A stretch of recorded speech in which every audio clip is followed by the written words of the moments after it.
রাগে কেউ বা কথা কয় না বুঝে,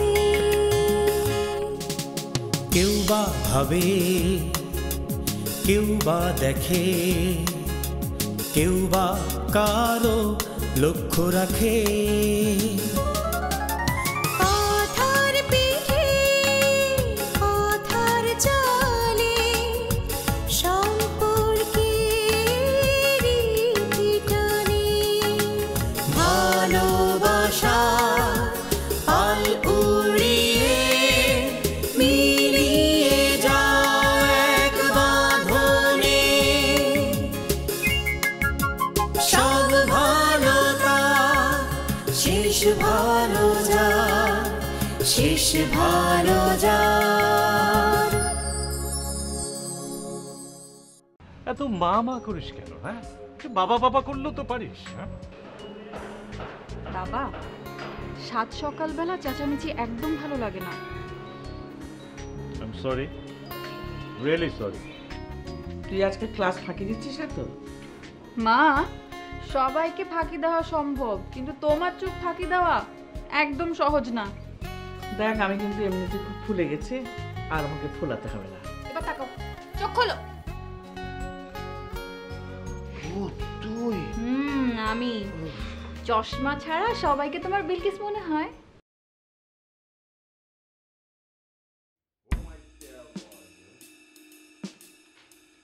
My dear Othello, it gives me wonder great as my content to see you here before me.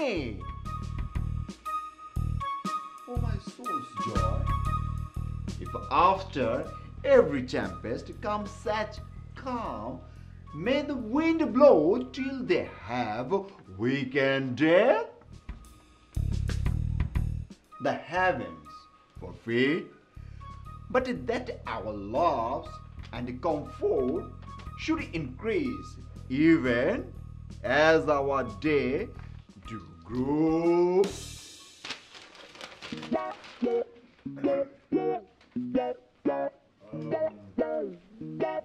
কতক্ষণে আসা হয়েছে? ও মাই সোলস জয়, ওই সময়। আমাকে ডাকা হয়নি কেন? কেন? আমি কি হুট করে এসে জনাবের নাট্য চর্চায় ব্যাঘাত ঘটালাম? অবশ্যই। আর সেই জন্য শাস্তি স্বরূপ আপনাকে 100টি কানমলা খেতে হবে। কেন? তবে তার আগে আমি একটা কথা জানতে চাই। সকালবেলা জনৈক ব্যক্তি আমাকে বলেছিলেন যে আজকে তার রিসার্চ পেপার তৈরি করতে হবে, কিন্তু তা না করে তিনি নাট্য চর্চায় রত হলেন। তবে সবার আগে ওনাকে জানতে হবে নাটক কখনোই শিল্পীর একার নয়। নাটকের আসল উদ্দেশ্য হলো নাটকের মূল গল্প দর্শকের মন পর্যন্ত পৌঁছে দেওয়া। তাই একা একা নাটক চর্চা করার যৌক্তিক ব্যাখ্যা সহ কারণ জনাব আমাদের জানাবেন কি? যথেষ্ট ভালো বলেছো এবং যৌক্তিক। আর সেই জন্যই তোমার যে শাস্তি আমি দিয়েছিলাম তা মওকুফ করা গেল।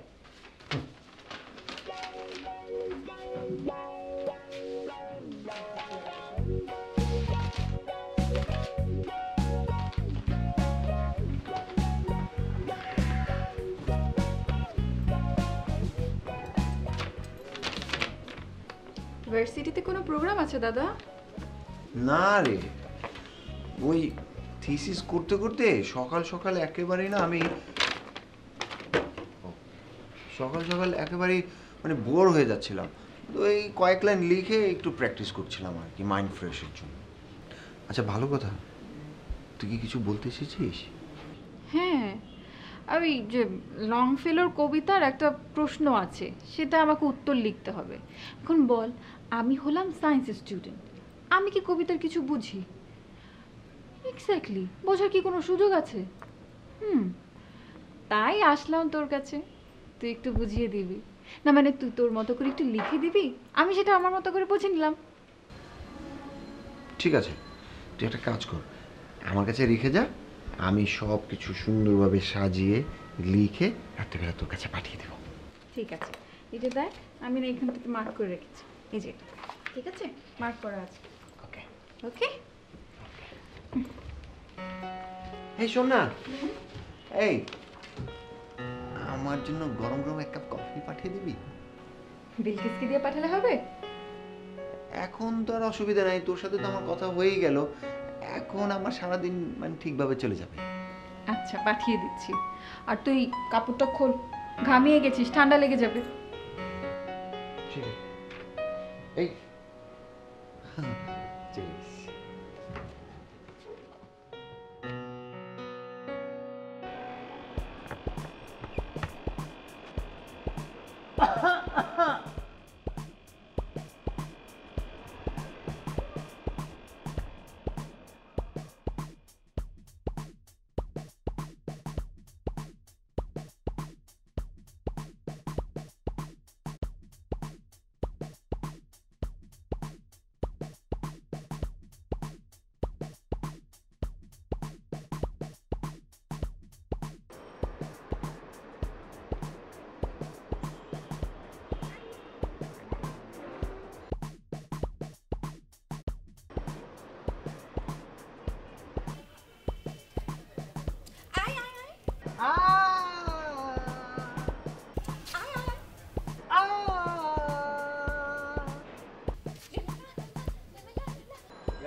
আপা, আম্মা এসেছেন, আপনাকে ডাকছেন। মাকে চা দিয়েছিস?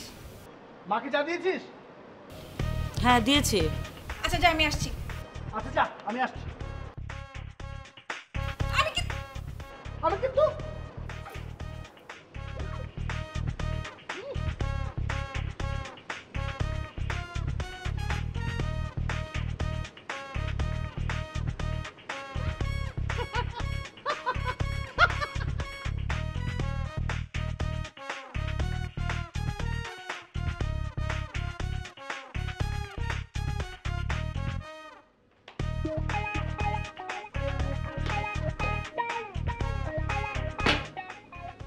কিরে, চা খাচ্ছিস না যে? খাবো না। কি হয়েছে, মুখটা এরকম থমথমে কেন? কিছু না, আসলে তেমন কিছু না। ছাদে ছাদে ওই ছেলেটা আমাকে। কোন ছেলেটা? কোন বাসার? আরে ইমদাদ আঙ্কেলের ছেলে। রাহাত কি করেছে? তেমন কিছু না, সে সারাক্ষণ দেখলে আমাকে ভেঙায়। ভেঙায়? ভেঙায় মানে কি? মানে হচ্ছে সে সারাক্ষণ আমাকে ফলো করে। আমি যদি হাঁটি সে আমার সাথে হাঁটে, আমি যদি বসি সে বসে, মানে আমি যা যা করি তাই তাই করে।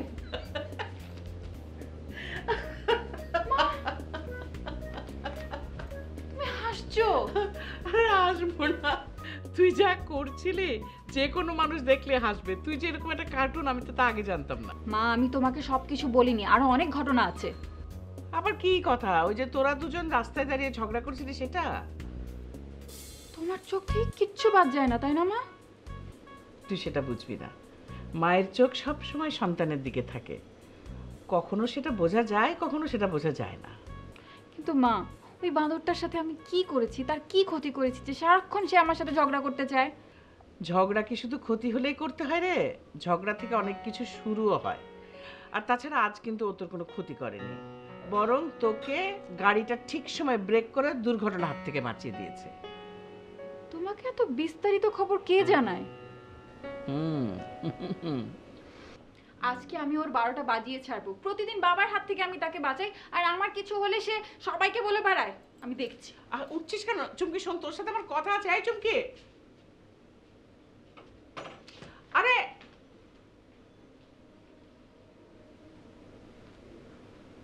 কি ব্যাপার, মা মেয়ের ঝগড়া হলো নাকি এতক্ষণ? তুমি কি ভাবো বলো? মা মেয়ে একসাথে হলেই শুধু ঝগড়া হয়? না, ওই মেয়েটা রাগ করে চলে গেল তো তাই ভাবলাম। ও, কোনো কারণ না জেনেই তুমি ভাবলে আমরা ঝগড়া করেছি না? সরি, ভুল হয়ে গেছে। তুমি কোন কাজটা ঠিক মতো করেছো বলো তো? যখনই যেটা করো পরে দেখা যায় সেটা ভুল করেছো। এটা কিন্তু ঠিক বললে না। জীবনে একটা কাজ অন্তত আমি ঠিক করেছি, এটা আমি গ্যারান্টি দিয়ে বলতে পারি। কি কাজ ঠিক করেছো? এই যে তোমাকে বিয়ে করেছি। এই যে হুম, বড় ভাইয়ের সাথে কথা হয়েছে? হ্যাঁ হ্যাঁ হ্যাঁ, ওয়ার্ক হ্যাজ ডান। বড় ভাইয়ের সাথে কথা হয়েছে। উনি বলেছেন মিম ঢাকায় আসছে। কবে আসছে? কাল না পরশু যেন ওর চাকরির একটা ইন্টারভিউ আছে। কোথায়? তাহলে তো মেয়েটার জন্য একটু ভালো মন্দ কিছু বাজার করতে হয়। তুমি একদম কোনো চিন্তা করো না, আমি সব ব্যবস্থা করে দেবো।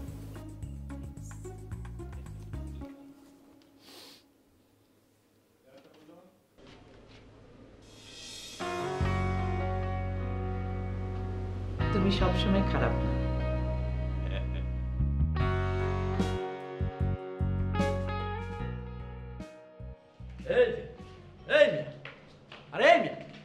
এই যে এত কথা কাটাকাটি মারামারি এইসব কিছুর পেছনে মূল কারণটা কি কইতে পারো? তাইলে আপা তোমারে কেন গতকাল শাস্তি দিছিল সেটা কি বুঝবার পারছো? এই যে সকালবেলা রাহাত ভাইয়ের সাথে আপার ঝগড়া হইলো, সেই কথা আমি খালাম্মারে কই দিছি, সেই জন্য আমার এই শাস্তি দিচ্ছে। তাহলে ঘটনাটা কি দাঁড়াইলো?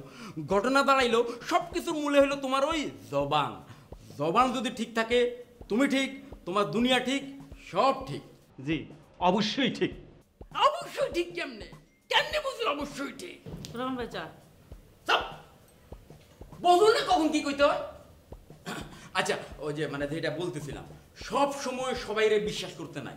কারণ তুমি একভাবে কইবা, সে আরেকভাবে নিব, তুমি আরেকভাবে কইবা, সেইভাবে নিব।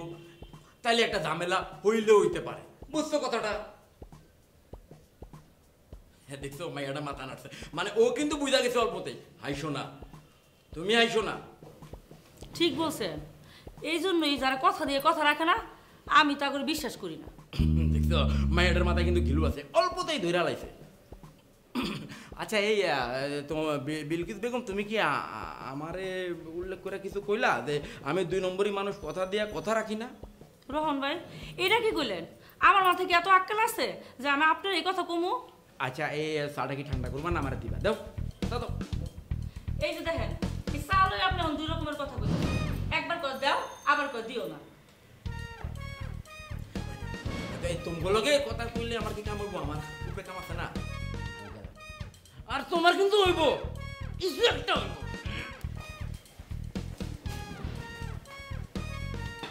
কসু হইব। আর বলিস না ফারহানা, আমি তো টেনশনে পড়ে গেলাম। আমার মনে হলো যে স্যার কোনোভাবেই শাওনের অ্যাসাইনমেন্টটা জমা নেবে না। কি যে ভয় লাগছিল, কি যে টেনশন লাগছিল। টেনশন? শাওনের জন্য? মরি মরি সুন্দরী, এই কি কথা শোনালে তুমি মোরে? আচ্ছা, তোর ঘটনা কি বলতো? ঘটনা আবার কি? এই যে শাওনের জন্য টেনশন, ইহার মাহাত্ম্য বুঝিতে আমার অনেক অসুবিধা হইতেছে রাজকন্যা। খামোশ সহচর ফারহানা, কারো প্রতি টেনশন দেখানোতে প্রতীয়মান হয় না যে তার জন্য। এই চুমকি, শোন না। না না, ঠিক আছে, তুই ফোন শেষ কর, তারপর বলছি। হ্যাঁ শোন ফারহা, ওই যে ইলিয়াস স্যারের নোটটা আছে না, ওটা না আমি জোগাড় করতে পারিনি। তোর কাছে তো আছে তাই না? শুন, কালকে অবশ্যই নিয়ে আসিস, না হলে কিন্তু নেক্সট টেস্টে আমি একদম মানে ভালো একটা ধরা খাবো। হ্যাঁ, তুই অবশ্যই নিয়ে আসিস কালকে, হ্যাঁ মনে করে। মা বলো। আরে তোর কি যেন বলতে এসেছিলাম, আমি তো ভুলেই তো গেলাম। আচ্ছা, আমি মনে করে দেবো। দাদা, বিলকিস, রহমান, দারোয়ান। বাদ দে, এখন মনে করতে হবে না। তুই এখন খেতে চল, পরে মনে হলে আমি পরে বলবো। চল চল। আচ্ছা। ও হ্যাঁ, মনে পড়েছে, ওই যে কালকে মিম আসবে, ওর কোথায় যেন একটা চাকরির ইন্টারভিউ আছে, তুই কিন্তু ওর সঙ্গে যাবি। ও মনে হয় একা একা যেতে পারবে না। হ্যাঁ ঠিক আছে, আমি যাবো। আচ্ছা, তুই আয় খেতে আয়। হ্যাঁ আসছি। রানীমা তোর প্রস্থান হয়ে গেল বুঝি? আচ্ছা শোন, শাওনকে নিয়ে এরকম উল্টাপাল্টা কথা আমার সাথে বলবি না, আমার একদম পছন্দ না। আমরা শুধুই বন্ধু। বন্ধু শোনো, ভালো বন্ধুরাই কিন্তু বেশিরভাগ সময় ভালো প্রেমিকও হয়। দেখলি না শাওন তোর প্রতি কতটা কেয়ারিং? ফারহা, তোদের না এই একটাই সমস্যা, বিভিন্ন সম্পর্ককে তোরা আলাদা করতে পারিস না। ও আমার ভালো বন্ধু মানে ভালো বন্ধু, তাকে অন্য কোথাও স্থান দেওয়া আমার পক্ষে সম্ভব না। কেউ কাউকে স্থান করে দেয় না রে চুমকি, এসব ভালোবাসার স্থান নিজেরাই করে নেয়। তার আগে তো স্থান করার মতো পর্যাপ্ত জায়গা থাকতে হয় নাকি? মনে রাখিস, ভরা পাত্রে কোনোদিনই নতুন করে কিছু রাখা যায় না। ওরে কে কোথায় আছিস? পুরো রাজ্যে এলান করে দে, রাজ্যের রাজকন্যা আরো অনেক আগেই রাজ্যের সকল অনুচরদের চোখ ফাঁকি দিয়ে প্রেমে এই সাগরে হাবুডুবু খাচ্ছেন। আর তাই এই অপরাধে আগামীকাল কলেজ ময়দানে সকল অনুচরদের গর্দান নেওয়া হবে। আচ্ছা, এইসবের মানে কি ফারা? মানে হচ্ছে আমাদের চুমকি শাওন নয়, অন্য কারোর প্রেমে আগেই মজেছেন। আমি আবার এই কথা কখন বললাম? সব কথা কি আর খুলে বলতে হয় রে চুমকি? বন্ধু হিসাবে বল, সহচর হিসাবে বল, আমাদেরও তো একটা দায়িত্ব আছে, তাই না? আর সেই দায়িত্ব থেকেই আপনার বলা সেই ভরা পাত্রের রহস্য উদ্ঘাটন করে ফেললাম। আচ্ছা, সব কথার উল্টো মানে বের করা কি আমার পৃথ্বীরাজ্যের সকল প্রজাগণের নতুন রোগে পরিণত হয়েছে? পৃথ্বীরাজ্যের এমন দুর্দিন আমি কিভাবে মেনে নিব? আচ্ছা শোন, রাজমাতা কিন্তু ডাকছে। আমি যদি এখন তার সামনে না যাই, খাবার খেতে উপস্থিত না হই, আমার রাজমাতা কিন্তু অনেক ক্ষেপে যাবে। আমি তার চোখের সামনে না থাকলে সে তো সারাদিন চোখে অন্ধকার দেখে। রাখি এখন, বাই। শোন, তুই কিন্তু অবশ্যই কালকে ইলিয়াস স্যারের নোটটা মনে করে নিয়ে আসিস। ব্যাপারটা কিন্তু সত্যি সত্যি। হ্যাঁ, বাই। ঠিক আছে, বাই।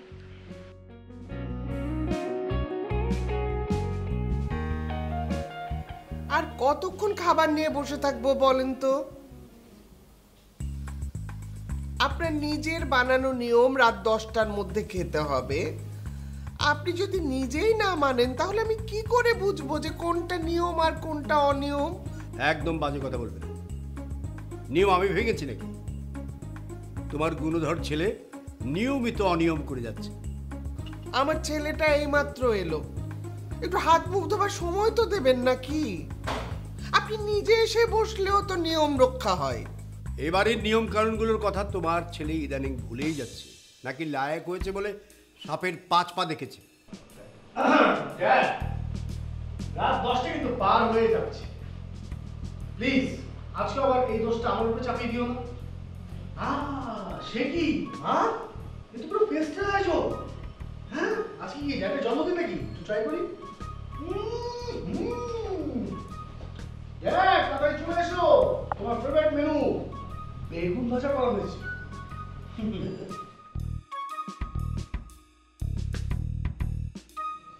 অনিয়মেরও একটা নিয়ম থাকা বুঝলে? Please please. হয়েছে হয়েছে, যাও। আচ্ছা, নিয়মগুলো আমি করেছি বলে আমাকে কি সব নিয়ম মানতে হবে? মানে অন্য যারা এখানে থাকে, যারা এই বাড়ির সব সুযোগ সুবিধা ভোগ করে, তাদের উপরে কি কার্যকর করার কথা নয়? ড্যাড, এবারে নিয়ম কেউ কি ভেঙেছে?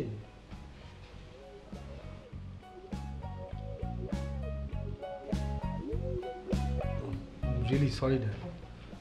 আসলে ওই আনিস ভাই, মানে আমাদের গলির মাথার যে বাড়িটা, ওনাদের আসলে কনস্ট্রাকশন একটা ঝামেলা হচ্ছিল। তো উনি আমাকে ডেকে পাঠালেন, আর কমিশনার চাচা উনিও বলেন আসতে। আসলে তুমি তো সময় দিতে পারো না, তাই ভাবলাম আমি একটু সময় দিই। বাট আমি প্রমিস করছি আমি কাল থেকে অন টাইম, মানে বাই 10 টেবিলে থাকবো। প্রফিট ছাড়া এই অকাজের কাজগুলোকে করে বেড়ানোকে কি বলে জানো তো? বলে ঘরের খেয়ে বনের মোষ তাড়ানো। কি বলছিস? কিছু বলেছিস? বেগুন ভাজা? কিছু না, এই বেগুন ভাজা নাও। বেগুন ভাজা দাও দাও, পুড়ে ফেলেছো তো। একটু পুড়েছে, স্বাদ খারাপ না, খেয়ে দাও।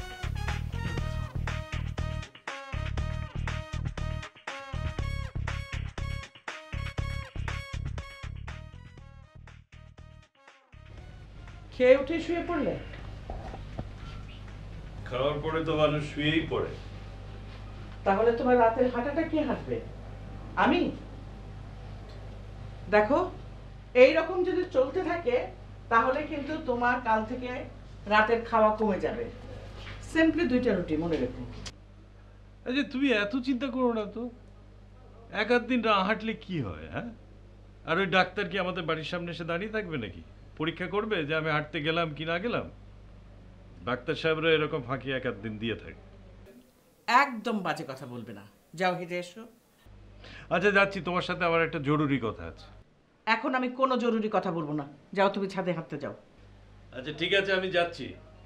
তো জরুরি কথাটা কিন্তু খুব জরুরি। তুমি এখন যদি না শোনো তাহলে কিন্তু আমাকে আর কিচ্ছু বলতে পারবে না।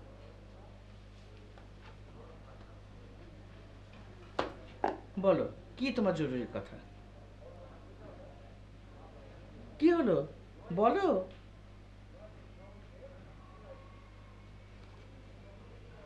আচ্ছা বলো তো, বিয়ের আগে সেই লাবণ্য মাখা রেহানাকে তুমি কোথায় লুকিয়ে রেখে এসেছো? আমি এত খুঁজছি, কোথাও পাচ্ছি না। এই তোমার জরুরি কথা, বলো না, তুমি কোথায় তাকে জমা দিয়ে এসেছো? আমি নিজে গিয়ে তাহলে ফিরিয়ে নিয়ে আসবো। সেই লাবণ্য মাখা রেহানাকে আমার দেখতে বড্ড ইচ্ছে করছে।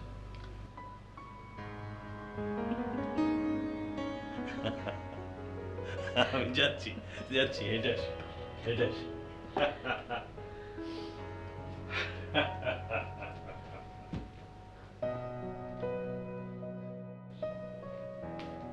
দাদা উঠে পড়, ঘুমাচ্ছিস কেন? খাবার নিয়ে এসেছি, গরম করতে হবে, না হলে পরে আবার আমি পারবো না। দাদা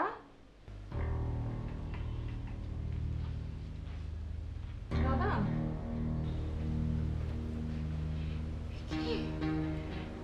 দেখি জ্বর কি করে এলো? মা, বাবা, তাড়াতাড়ি এসো।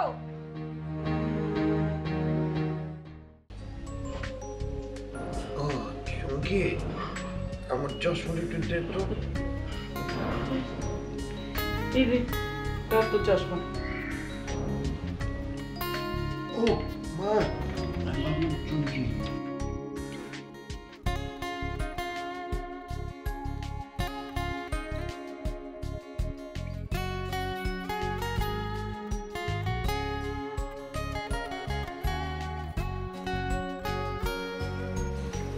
লিফট লাগবে নাকি আপনার? আমি কি আপনাকে বলেছি আমার লিফট দরকার?